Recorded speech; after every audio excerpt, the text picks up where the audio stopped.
Assalamualaikum warahmatullahi wabarakatuh. Saudara-saudaraku, sahabat villa sekalian.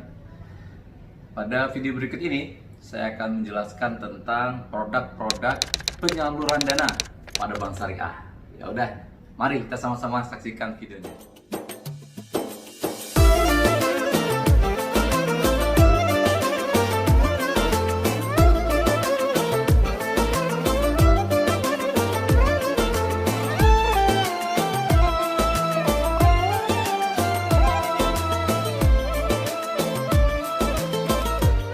Teman, jangan lupa subscribe dan komen dan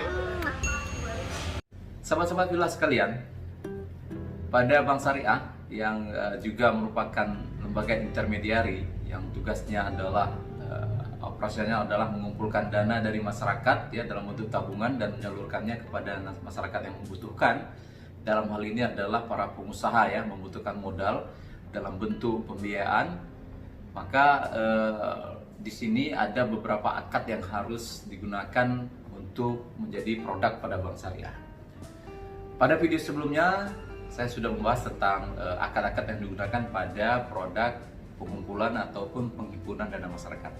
Kali ini kita bahas tentang akad yang digunakan pada produk penyaluran dana atau pembiayaan atau finance ya yang dilaksanakan oleh Bank Syariah. Ketika perbankan syariah ingin menyalurkan dana kepada masyarakat, di mana penyaluran dana ini ya kepada usaha-usaha ataupun bisnis-bisnis masyarakat yang membutuhkan dana, membutuhkan modal atau investasi, ini merupakan sumber pendapatan dari bank ya. Dana yang diberikan kepada usaha apapun bentuknya, baik skala besar, kecil maupun menengah, ini akan memberikan hasil kepada bank sebagai pengelola dana dan selanjutnya dibagi hasilkan kepada nasabah penyimpan ataupun nasabah yang menabung di bank syariah tersebut. Nah, untuk penyaluran dana kepada para pengusaha ataupun para pelaku usaha, Bank Syariah menggunakan tiga macam ya akad besar, tiga macam jenis akad ya. Yang pertama jenis jual beli ya, nanti ada jenis-jenis akadnya lagi. Kemudian bagi hasil ya, kemudian sewa. Jadi ada jual beli, bagi hasil dan sewa. Nah, mari kita bahas satu-satu. Akad jual beli ini ya terbagi ke dalam beberapa jenis akad ya yang khas ya.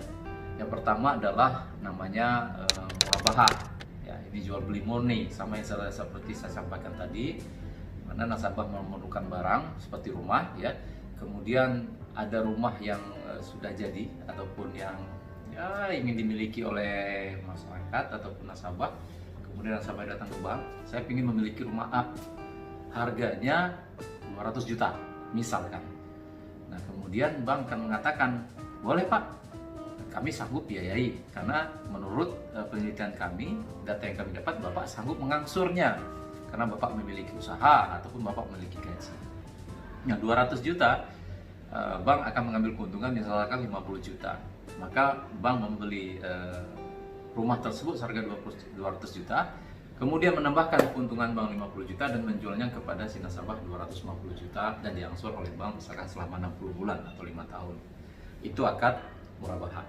Nah, dalam jual beli juga ada yang kedua adalah akad salam. Ya, salam ya. Namun akad ini biasanya dipraktekkan dalam pertanian. Akad salam ini adalah kita membeli barang, tetapi harganya sudah kita bayar duluan. Biasanya dalam bentuk pertanian. Contoh ada panen jagung, ya. Jagungnya itu akan panen sebulan lagi. Maka kita akan beli ya panen tersebut ya, di depan. Contoh saya membeli panen jagung Bapak sebanyak misalkan 10 ton dengan harga per tonnya sekian, dengan jenis jagungnya nanti ke misalkan ya kelembapannya sekian dan lain sebagainya, jenisnya dan lain sebagainya. Nah, itu namanya akad salam. Jadi jual beli tapi harganya dilunaskan di depan. Apa bedanya dengan ijon? Ya, Kan ada ijon itu orang yang beli datang memborong semua hasil pertanian ya.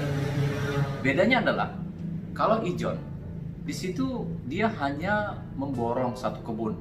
Saya beli semua hasil kebun ini ya, pokoknya ketika panen saya beli semuanya seharga 20 juta. Jika harganya misalkan itu ternyata hasilnya lebih dari 20 juta, dia keuntungannya banyak.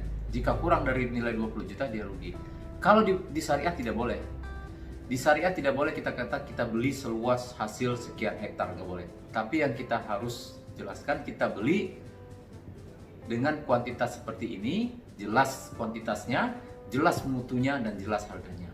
Nah, ada Pak seperti ada.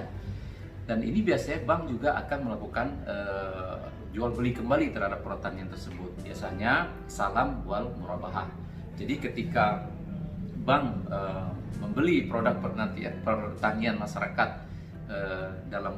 dengan akad salam, maka produk itu akan dijualkan kembali kepada misalkan pengumpul dengan adanya selisih harga untuk keuntungan bank. Jadi dijual beli ada akad yang kedua, namanya adalah salam. Nah, akad yang ketiga dalam jenis jual beli ini produk pembiayaan bank syariah, yaitu akad istisna. Istisna itu sana, membuat ya. Jadi dalam proses.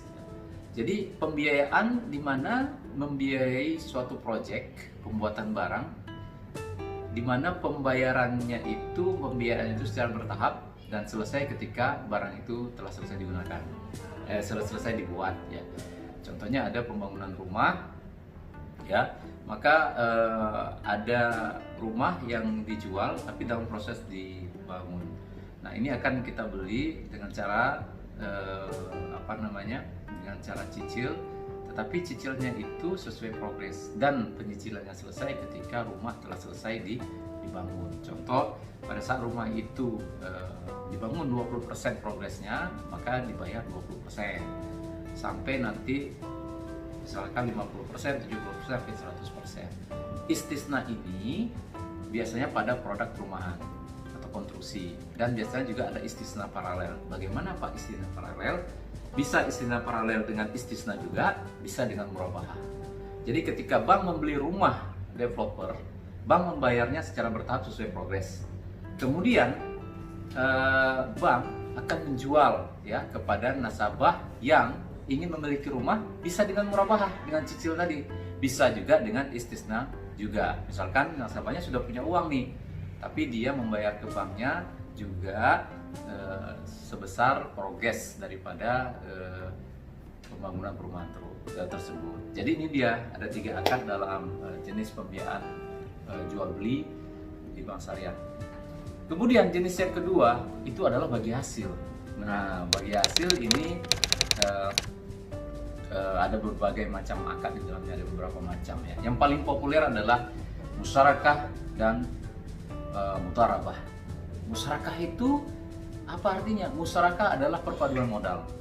Jadi jika ada suatu usaha masyarakat yang ingin kita biayai atau dibiayai oleh bank, maka di situ bank akan memberikan modal tambahan kepada si pengusaha ini yang jualan atau usahanya apapun, sehingga modal nasabah dengan modal bank bergabung. Kemudian jika nanti mendapatkan hasil, maka hasilnya itu akan dibagi sesuai nisbah disepakati. Bisa 50%, 50%, bisa 60-60. Dan bagi hasilnya bisa per bulan, 3 bulan, 6 bulan, dan sebagainya. Jika ada kerugian ditanggung sesuai dengan jumlah modal yang diberikan, tapi jika untung sesuai nisbah. Itu musyarakah. Kemudian ada mudarabah. Nah, mudarabah ini adalah tidak ada perpaduan modal, tetapi di situ ada satu orang pemodal dan satu orang pekerja. Jadi pihak bank yang memodali 100% terhadap usaha nasabah. Kemudian nasabah menjalankan usahanya dan berbagi hasil sesuai nisbah.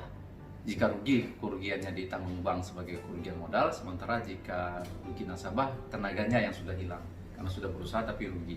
Tapi jika ada untung, dibagi sesuai dengan modal. Ada Pak situ? Ada. Biasanya adalah pembiayaan mikro ya.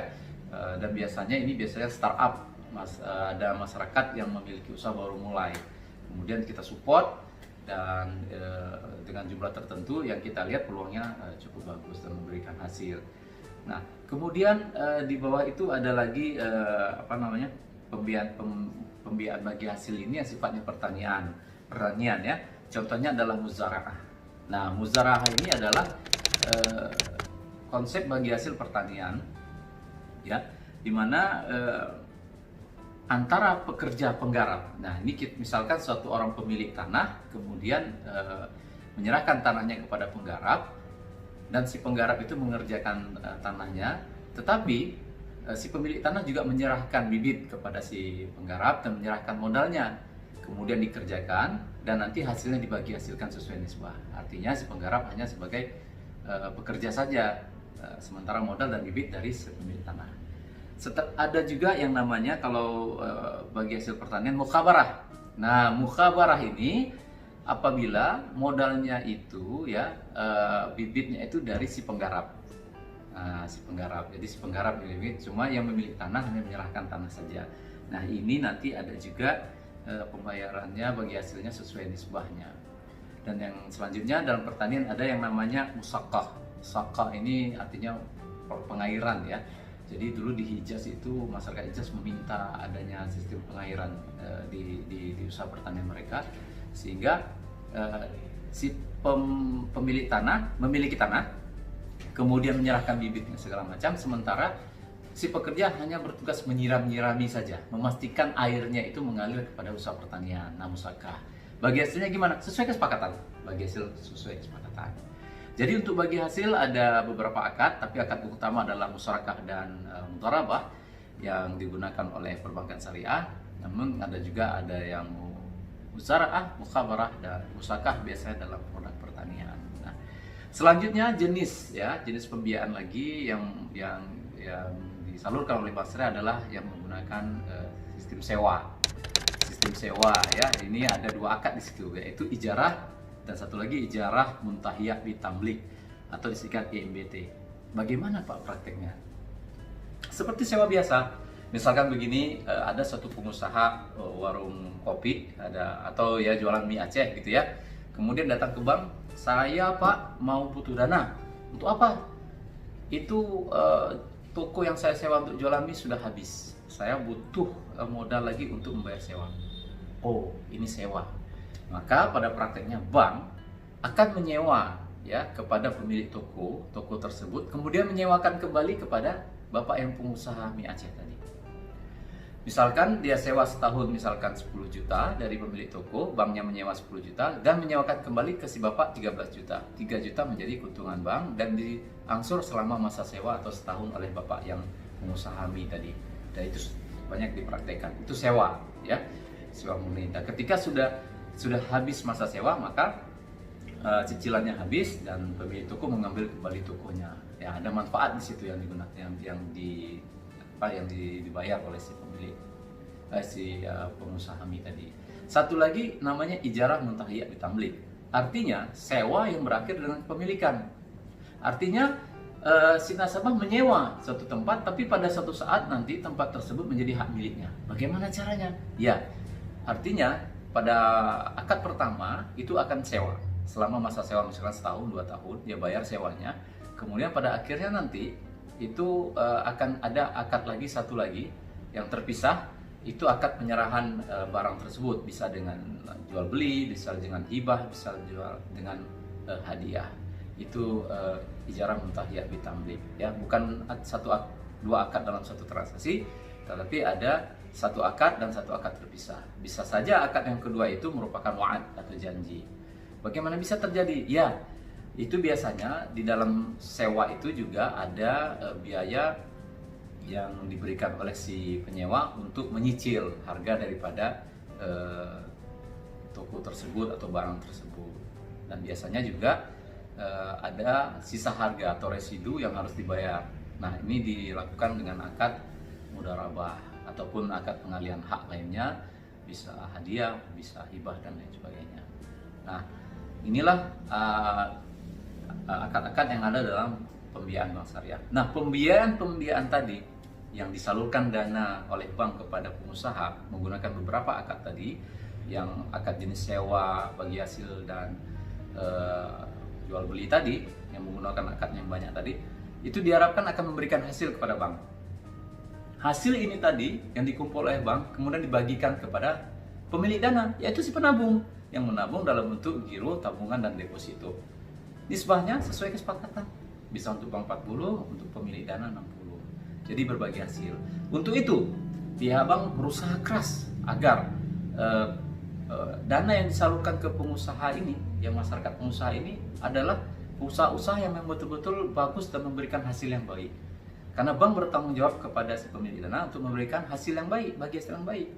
Sehingga bank akan banyak melakukan penilaian, ya istilahnya checking on the spot, ya, kemudian melihat kelayakan, jual belinya berapa, kesanggupannya berapa, sehingga perlu studi kelayakan atas usaha tersebut, apakah bisa memberikan hasil atau tidak, hasil yang bagus atau tidak. Demikian, ya, semoga bisa menambah wawasan kita dan bisa makin memahami, ya, produk-produk perbankan syariah serta akad-akad yang ada di dalamnya.